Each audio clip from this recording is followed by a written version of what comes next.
And if Cahal can hear me, I now bring you the happy man from Ireland, Cahal Dunne.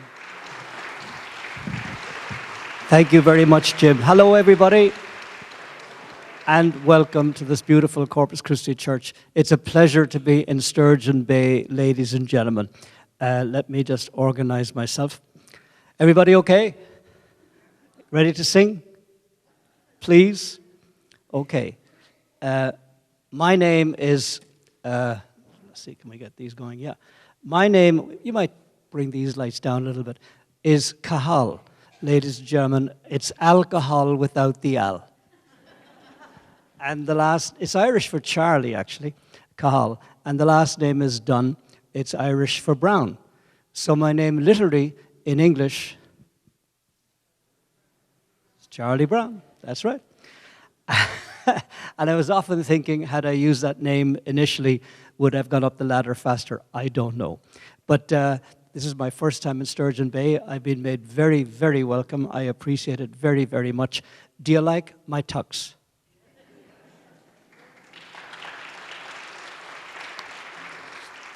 And you know, ladies and gentlemen, the best thing about this tux, it's made in America. And even better, recently so, in my sort of adopted home state of Pennsylvania. We, meaning my wife Kathleen, whom I met in Cape May, New Jersey, 23 years ago, or is it 24? Time is flying. And our little boy, Ryan, we live in Pittsburgh. So we hope the Pittsburgh Steelers and the Green Bay Packers will meet in the Super Bowl, and may the better team win. That's diplomatic, isn't it? But anyway, this is a beautifully restored piano. It's a privilege to play it this evening. And I'm going to just sing a little Irish, little medley for you, and you're going to sing the choruses. Just say yes. Good. Quick little story I heard last week. I thought it was rather funny. There was a fella back in Ireland. His name was Murphy, and he was from Cork. I come from Cork City in the southern part of Ireland, and he was a little bit of a rogue and a bit of a chancer, and he didn't like working. And he said to his boss, "Hey, boss," he says, "any chance I could have tomorrow off? My wife's going to have a baby." And he said, "Of course you can, Murphy. Good luck to you." Well, he met her a couple of days later. He said, "Well, Murphy," he said, "did she have a boy or a girl?" And he said, "Ah, boss," he says, "we won't know that for another 9 months." But anyway, are we ready? Are we ready?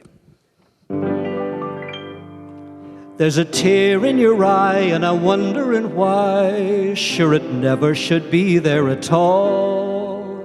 With such power in your smile, should a stone you'd beguile, so that never a teardrop should fall. With such sweet lilting laughter like some fairy song, and your eyes shining bright as can be. You can laugh all the while and all other times smile. Won't you please smile a sweet smile for me? When Irish eyes are smiling, shit is like a morning spring. You can hear the angels sing. When Irish hearts are happy, all the world seems bright and gay. And when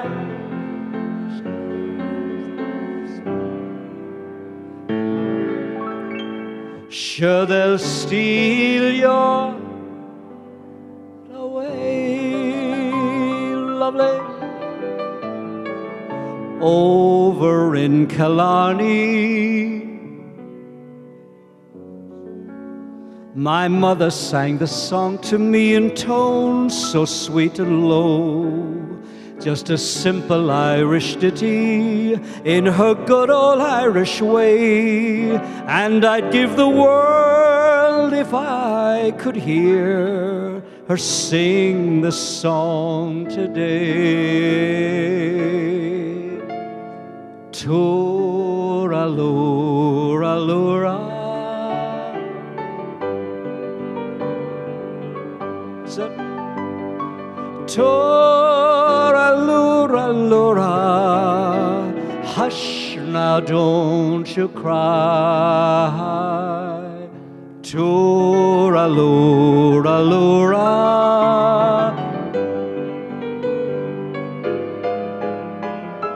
Toora-lura, lura. That's an Irish.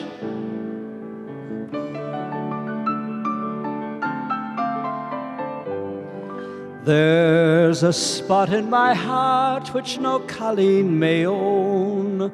There's a depth to my soul never sounded or known. There's a place in my memory, my life that you fill. No other can take it, no one ever will. Sure, I love the dear silver that shines in your hair, and the brow that's all furrowed and wrinkled with care. I kiss the dear fingers so toil-worn for me. Oh, God bless you and keep you, Mother Machree. And the last one. My wild, that's it, the sweetest flower that grows. You may search everywhere, but none can compare.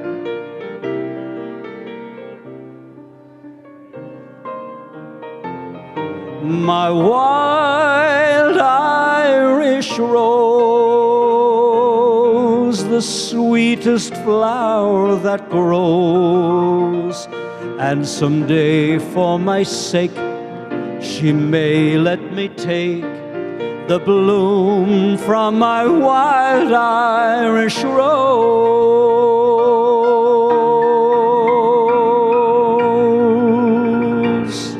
Yeah.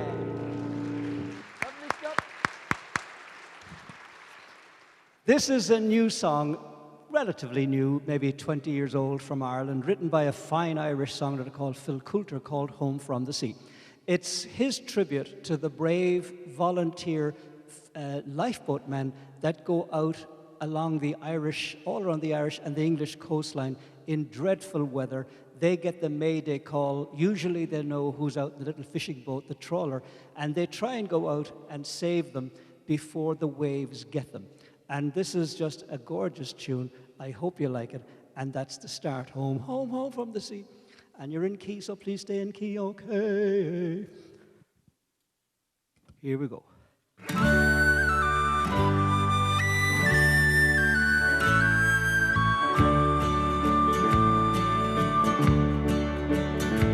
On a cold winter's night, with the storm at its height, the lifeboat answered the call. They pitched and they tossed till we thought they were lost as we watched from the harbor wall. Though the night was pitch black, there was no turning back, for someone was waiting out there. And each volunteer had to live with his fear as they joined in a silent prayer to carry us home, home, home from the sea. Angels of mercy, answer our plea and carry us home. Carry us safely home from the sea.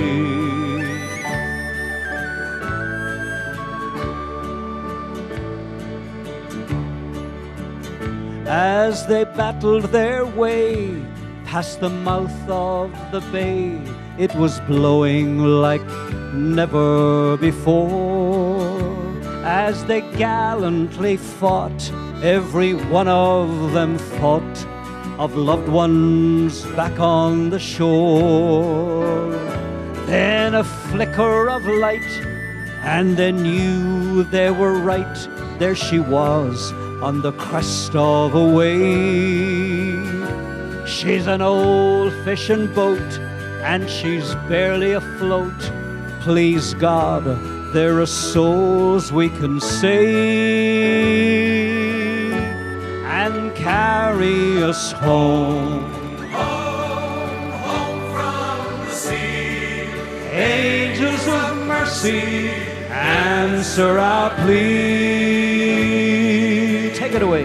And carry us home. Home, home from the sea. Carry us safely home from the sea.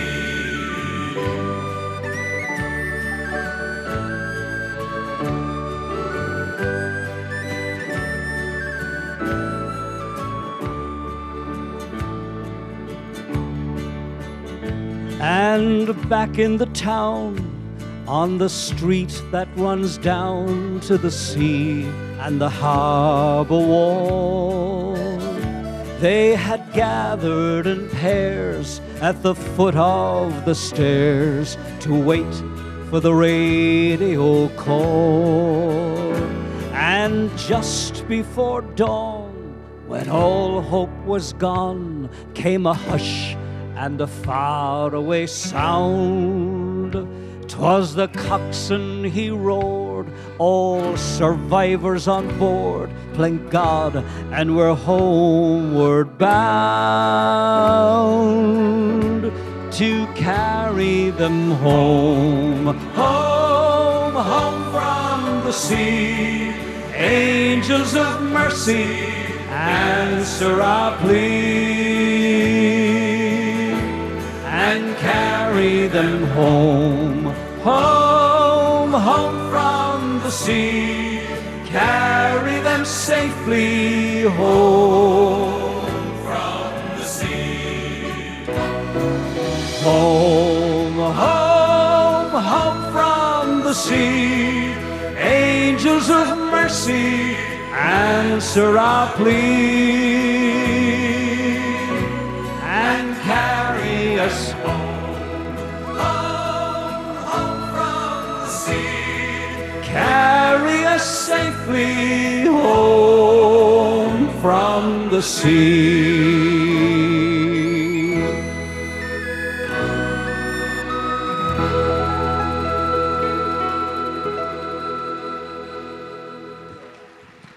Really good, ladies and gentlemen. Well done. Excellent singing. Next time I'm going to do a CD, I have my choir. Will you join me? Will you come in with me? Okay. Ladies and gentlemen, Irish music, we've sort of rediscovered it since about 1960. There was a man called Sean O'Riordan who sort of was the precursor to the Chieftains sound. You know the Chieftains music? And then, of course, it got very sophisticated, and then along came Riverdance and Lord of the Dance. And we had it all the time, but we sort of didn't realize how rich and flexible, really, the Irish music is. And I'd like to just give you a little quick demonstration of what you can do with very simple three-chord trick Irish reels. You know the little song, 2, 3, 4, 5, 6, 7, the little girls with their curls that they do that sort of dancing. This is, my background was all classical, but I was able to play by ear. Anything I heard on the radio, I could get it out quickly enough. And I loved all sorts of music, classical, of course, pop, and then I got a bit more sophisticated in jazz and blues, and I wish I could play it better, but the main thing is I get it. That's the main thing, as long as you get it. And these three songs, you might have heard them before: The Rattling Bog, The Courting in the Kitchen, and The Irish Washerwoman. And I just put different styles into these little, just to give you a little quick example of how flexible, as I said, Irish music is. Here we go.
Woo-hoo!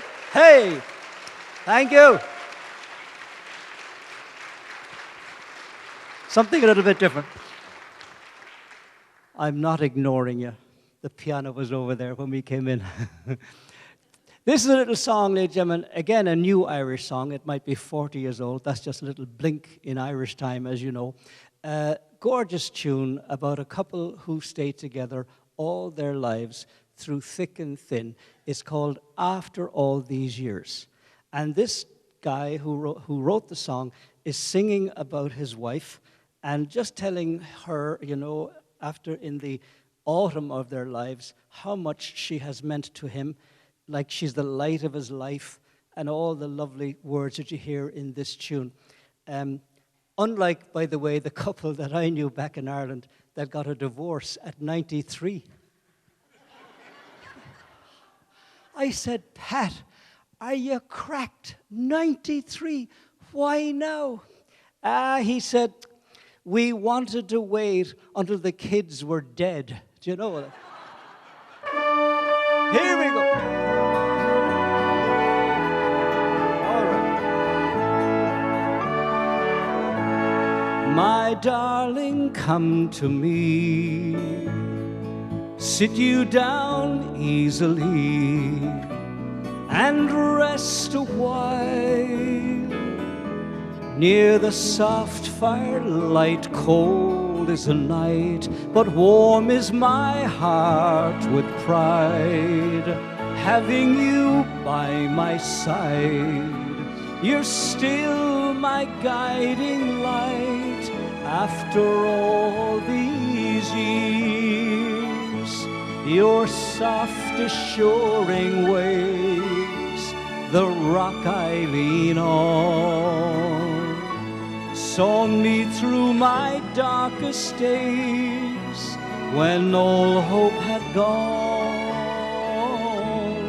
You're still the only one I'll ever hold near, and I love you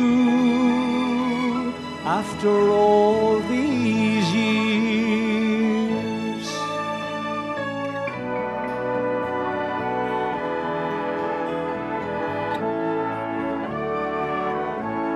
Time from me passes on, and I'm growing old. A lifetime nearly gone, I cannot unfold. Nights stark and cold, but warm is your hand in mine.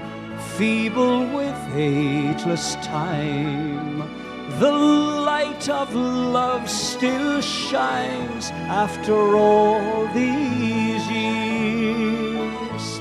Your soft assuring ways, the rock I lean on, saw me through my darkest days when all hope had gone. You're still the only one I'll ever hold near, and I love you after all these years. I still love you after all these years.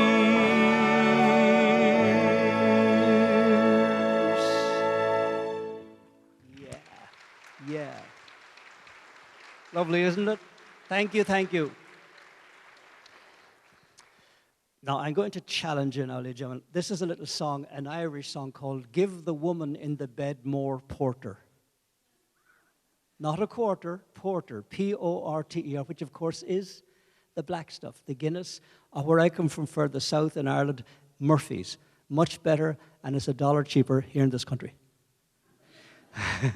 In the old days, in the old countries, as you know, large families were the norm. 7, 8, 9, 10, 11, 12 wasn't too unusual, as you know. Needed a lot of lads to help with the farm, etc., and the child mortality. But in Ireland, Mr. and Mrs. O'Brien, 100 years ago, they were exceptional even then. They'd certainly be on 60 Minutes today because they had 18 children. Can you imagine having 18 children? And Valium had not been invented yet. So they had to give her the forerunner to the sleeping tablets, which was, of course, porter. Gallons and gallons and gallons, apparently, of porter, so that she could sleep through the roaring, snoring, shouting, whining, whinging, fighting, bedwetting. And that was just her husband. So if you wouldn't mind, I'm going to teach you the chorus. It's very simple. You sing the title, Give the Woman in the Bed More Porter 3 times, and then the best line in it, before she wrecks the house. Because if she wakes up like she goes cracked altogether. And this is your part, ladies and gentlemen. Give the woman in the bed more porter, give the woman in the bed more porter, give the woman in the bed more porter before she wrecks the house. That's simple, isn't it? Have you got that? Don't worry about the key, you're in F, no problem. Mrs. O'Brien was a little bit deaf as well. And that probably explains the 18 children, because every night when her husband got into bed, he said, well, will we go to sleep or what? And she'd go, what? And suddenly like, O'Brien was a friend of mine. He had a mighty wife. She bred him 18 children through the years of joy and strife. When her temper started rising, she would turn a blazing red, and she'd maybe break a bowl or two as she thundered off to bed. Give the woman in the bed more porter, give the woman in the bed more porter, give the woman in the bed more porter. That's it. And when she had her fill of porter, then she began to snore, and the bed would shake and rattle as the thunder on the floor. O'Brien manned the kitchen as the blankets flew about. Then he'd run like heck to get more drink as she began to shout, give the woman in the bed more porter. Give the woman in the bed more porter. That's it. On your own, the next chorus. Well, the doctors tried for years and years to cool her temper down. They fed her herbs and potions and powders by the pound. But the man who cured her temper, a Scotcher, Paddy Mallon, said to keep her cool, you've got to feed her porter by the gallon. Give the woman in the bed.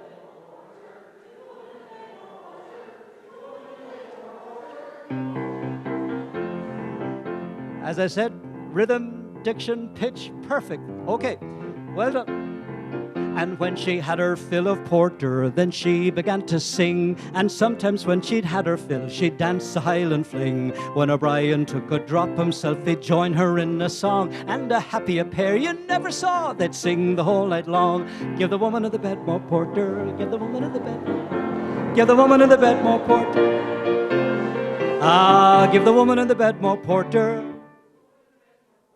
Give the woman in the bed more porter before she wrecks the house. You're so good. Well done, ladies and gentlemen. Your modulating was perfect from F to G. Well done. You can modulate very well. There's a piano vocal teacher here. I'm sure she'd be very proud of you.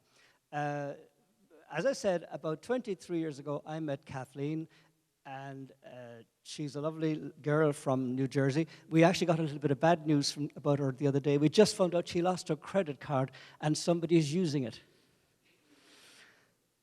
I know. Mind you, I didn't cancel because he's spending way less than she does, you know. But anyway, the gentlemen know the story, that type of feeling when you get your shock, you think you're paid up. We, about 8 months before Kathleen was about 8 months pregnant, when friends of ours in Pittsburgh found this next tune. They said, listen, we found a song, it's called My Son.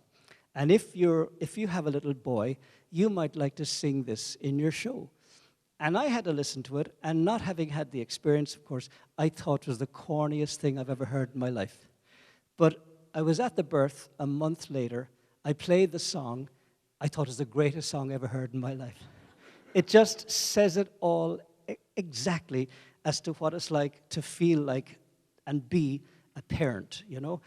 Be it a boy or a girl, in this case, a boy. I hope you like it. My son, ladies and gentlemen. Here we go.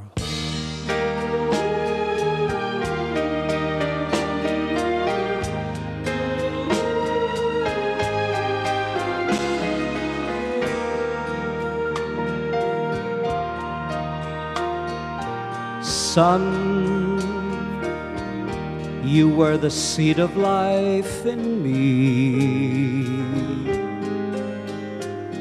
and now I can't believe the man I see. With pride I watch you grow up. You wanted so much to change the world for me, my son. You gave my simple life its key. Through you I see God's love and mystery. You build up my life with your sweet music. It's written in the song. This melody belongs to you and me, my son. Son, I taught you everything I know. For soon, one day I'll have to let you go. I would gladly die if it saved you from the heartaches, fears, and all the bad breaks that tear your world apart. My son, you faced the truth and you stood tall. And now we face the hardest truth of all. I must say goodbye, but you must go on living. And when my life is through, I'll always be with you, my own beloved son. I watch you now with pride. What more is there to life than you and me, my son?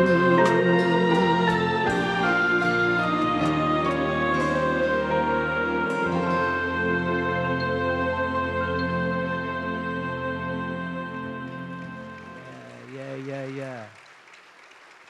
Thank you very, very much. Isn't that lovely? When our little fella was 4 years old, he landed a small little part in the Christmas preschool presentation, you know. He wasn't a cow or a sheep or donkey. Oh, our fellow wouldn't take a part of that. He wanted a speaking part. So they gave him one, literally one word, the word no. His favorite word from 2 to 6, as you probably know, he was the innkeeper. And when Joseph asks, is there any room at the inn? Ryan says, no. Great at rehearsal, in daylight, the boring old school, the attention span of a 4-year-old. But when you come out here in front of all of you people, and it's usually the lights are blinding, in which they were, it's difficult. The show started. Joseph and Mary come out on the backs of 2 poor unfortunate devils. Their part was the donkey, stitched together with a bit of material. And Joseph Joseph hops off the donkey and he knocks at the door. And our fella doesn't come out, he's pushed out. And he hasn't a clue where he is. Lights are blinding him. And before he can figure it out, Joseph utters those famous words, "Innkeeper, is there any room at the inn?" And Ryan says, "Yes." We were on the floor. And the show was stuck like a video freeze. Like, nobody knew where to go, what to do. But Joseph was brilliant. In fairness, like he was a senior citizen. He was 9. He had to be taller to symbolize a man like St. Joseph. So he looks at Mary and says, "Hey, Mary, let's get out of here. This place stinks. Let's go to the stables." And off they go. And they walk around the back of the stage. And by the time they come around again, our fella has beamed up somewhere permanently, never to be seen again, and never got apart again. But the following year, though, something rather nice happened. Kathleen had been making these lovely Christmas white angels, you see, for the Christmas tree.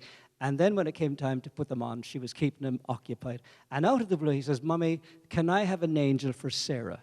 And she knew that Sarah was a little Down syndrome girl in their preschool class. So she wrapped up the little angel, and we went over to the sing-along. And at the end of it, when he went down and he gave it to her, and she was thrilled. I suppose the outside attention, you know. And I was touched, and I said, "Why did you do that?" He said, "Dad, the teacher told us that Sarah is special, and we must include her in everything we do." And I thought that was brilliant on the teacher's part to give him a lovely example of inclusion like that. And it's rather sweet of Ryan. And I came home, doodled on the piano for a couple of days, and I came up with this little song. Guess what it was called? "An Angel for Sarah." You have it. Exactly. Hope you like it.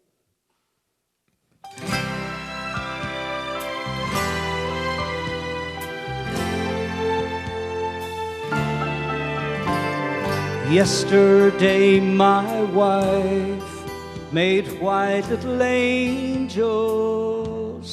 A little boy helped her put them on the tree. Funny how sunshine comes in the strangest ways. When he turned to his mommy and he said, "Can I have an angel from the Christmas tree and give it to Sarah, who's not quite like me?" Teacher said she's special and she needs our love. She is happy in her own world, but we must try and make her part of ours.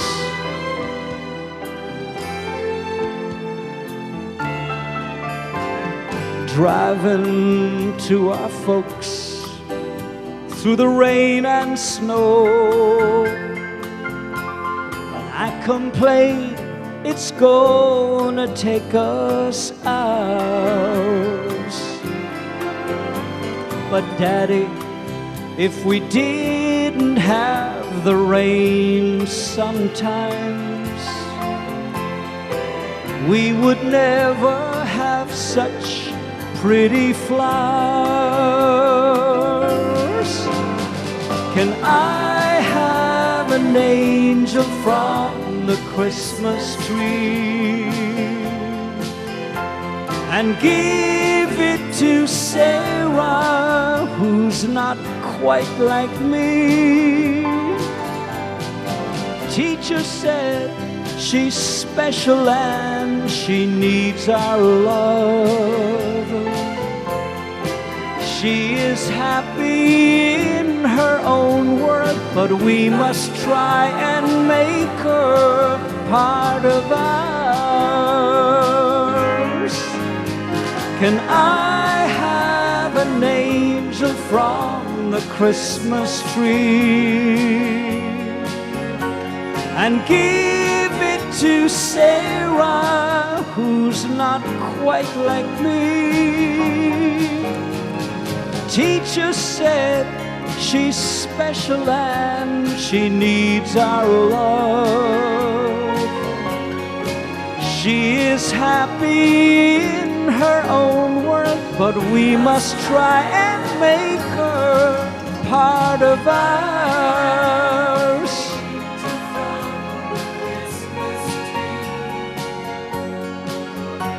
And give it to Sarah, who's not quite like me.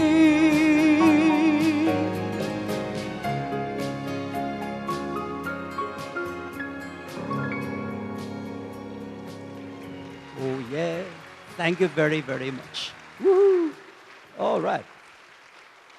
I hope you like that, ladies and gentlemen. Here's another fantastic song. One of yours should be way, way more popular than it is. It's called Two Little Boys. The two little boys are Jack and Joe. A few short years before the Civil War here in America, one of the saddest periods of carnage in this country, as you know. Brother against brother sometimes. But little Jack's horse, they're playing toy soldiers, and his horse disintegrates, starts crying. Joe says, "Stop crying, hop up on my horse, so we can go as fast on one." All pretend. He immediately forgot the little favor he did for his pal. Jack never did. And a few short years later, they're in the thickened terror of battle, and he sees his old friend Joe pretty badly wounded on the battlefield up ahead of him. And despite the fact that they were on opposite sides and disregarding the indiscriminate bullets that you veterans know so well, he charges out bravely and he rescues his friend. That's the lovely message in this. Man's love for his fellow man, despite all the madness that we still create against each other, sadly. Especially for the veterans. I hope you like it. Two Little Boys. Here we go. Two little boys had two little toys. Each had a wooden horse. Gaily they played each summer's day. Warriors both, of course. One little chap then had a mishap. Broke off his horse's head. Wept for his toy, then cried with joy when his young playmate said, "Did you think I would leave you crying when there's room on my horse for two? Climb up here, Jack, and stop your crying. I can go just as fast with two. When we grow up, we'll both be soldiers, and our horses will not be toys. And I wonder, will we remember when we were two little boys?" Long years passed, war came so fast. One wore blue, the other gray. Cannonballs loud, and in the mad crowd, wounded and dying lay. Up goes a shout, a horse dashes out from the ranks so blue. Gallops away to where Joe lay, then came a voice he knew. "Did you think I would leave you dying when there's room on my horse for two? Climb up here, Joe, we'll soon be flying. I can go just as fast with two. Do you see, Joe, I'm all a-tremble. Perhaps it's the battle's noise, but I think it's that I remember when we were two little boys. Did you think I would leave you dying when there's room on my horse for two? Climb up here, Joe, we'll soon be flying. I can go just as fast with two. You see, Joe, I'm all a-tremble. Perhaps it's the battle's noise, but I think it's that I remember when we were two little boys.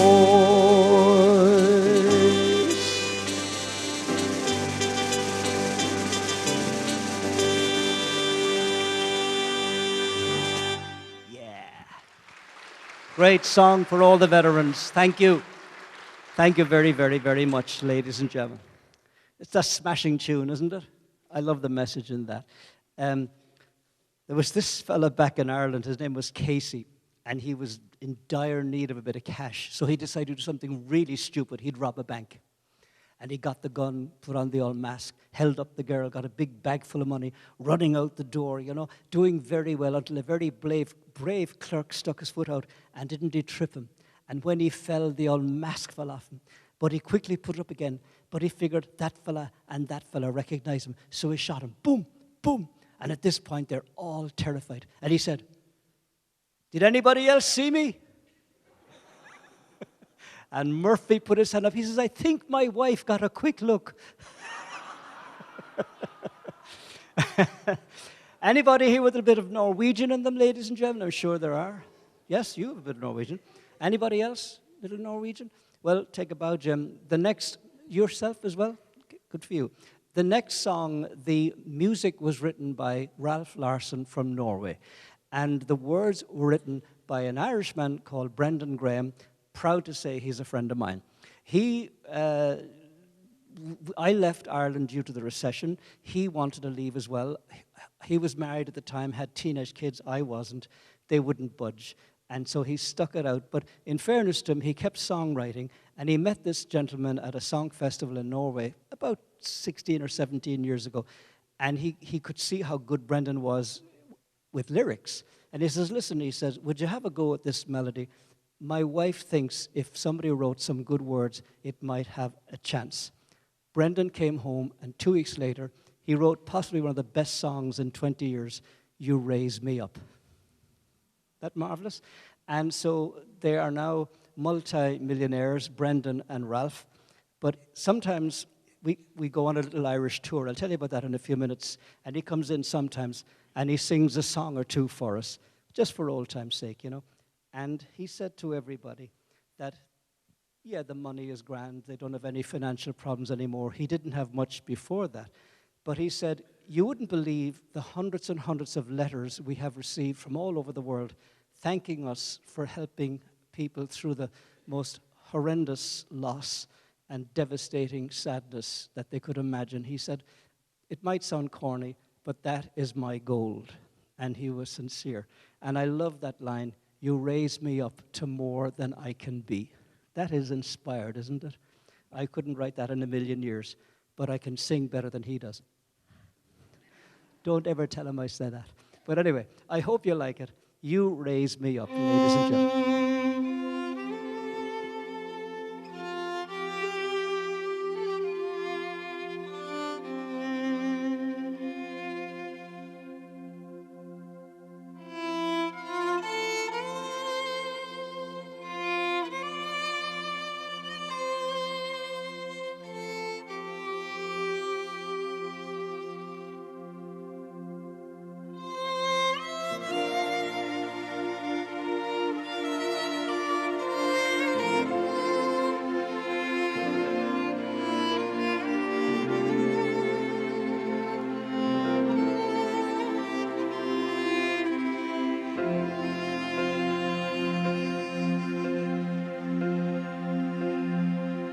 When I am down and oh, my soul so weary, when troubles come and my heart burden be, then I am still and waiting in the silence until you come and sit a while with me. You want to sing it?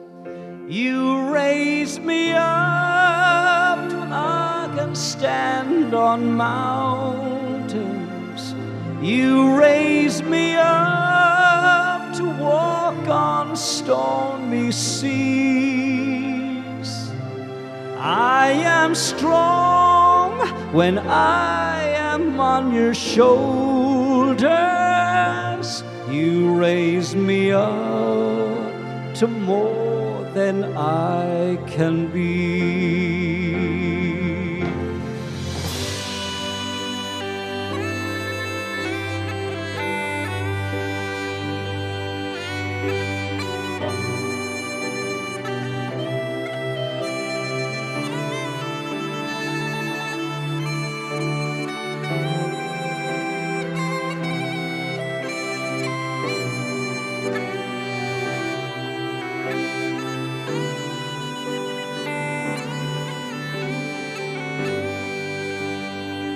You raise me up so I can stand on mountains. You raise me up to walk on stormy seas.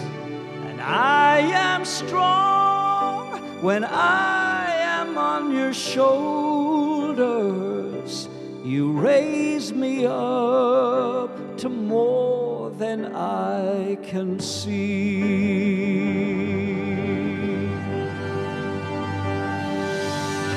There is no life without its hunger. Each pricked heart beats so imperfectly. But when you come and I am filled with wonder, sometimes I think I glimpse eternity. You raise me up so I can stand on mountains. I can stand on mountains. You raise me up to walk on stormy seas. And I am strong when I am on your shoulders. You raise me up to more than I can be.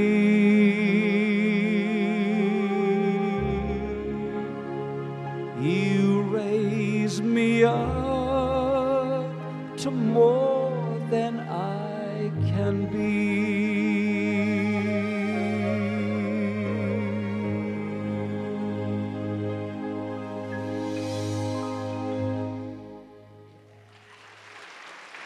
Thank you. Love that song. Thank you, ladies and gentlemen. Oh, yeah. Oh, yeah.